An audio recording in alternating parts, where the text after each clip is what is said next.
Today's challenge is watching your hands.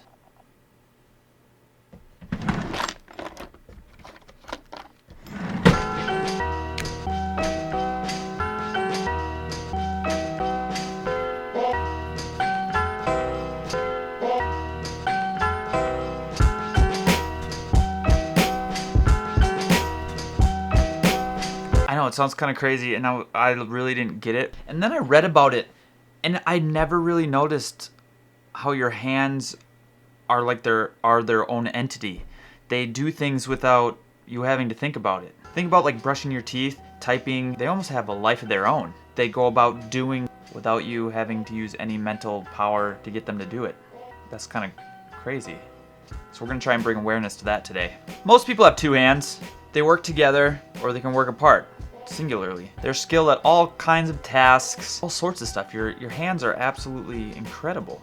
Even when you watch people talk, they talk with their hands. I do it a lot. I'm constantly moving my hands. It's almost like they have a language of their own, and everybody's hand gestures are a little different. So when you watch strangers or maybe someone that's not even a stranger, they have separate hand gestures. Like Bill Clinton, has, if you watch Casey Neistat, he's always, it's like your hands have their own little personality.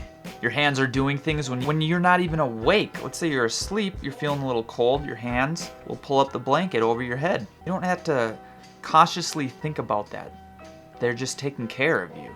When your hands do work together, one does half the task, one does the other.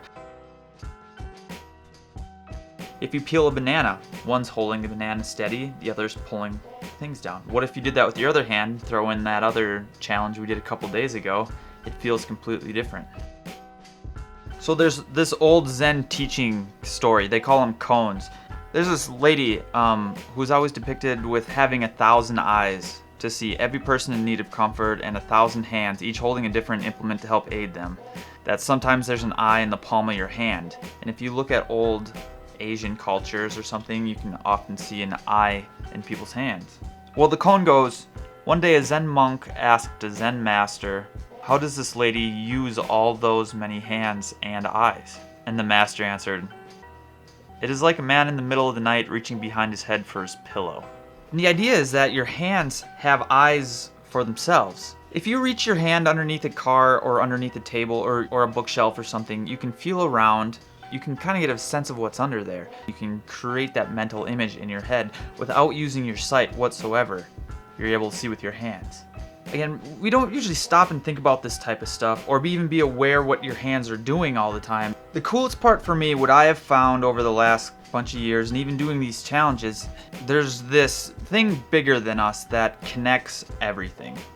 Our minds might be connected to our hands, which might be connected to somebody else. Our innate wisdom and our compassion all works together. And when we see everything working together, your life changes, whether it's a hand and your other hand, or your eyes in your hand, or it could be outside of you, you and a tree, you and nature, you and a computer. Everything is connected. Our natural nature is not to hurt anybody. It's to help and protect. A lot to think about today, and this all started with me just paying attention to what my hands are doing and what other people's hands are doing. So if your hands can work together to create so many wonderful things and help protect you and just serve you and work effortlessly, what's to say two people aren't just a version of two different hands, and why can't they work together to do the exact same thing and serve the world? Oh man, this one got real deep real fast. This was a fun one. I really liked this one. A lot's opened up in my head. So yeah, let's end it there. Let me know how watching your hands was today. Like, share, subscribe, all that good stuff. I'll see you guys tomorrow. Life's meant to be experienced and curiosity will get you there. See ya.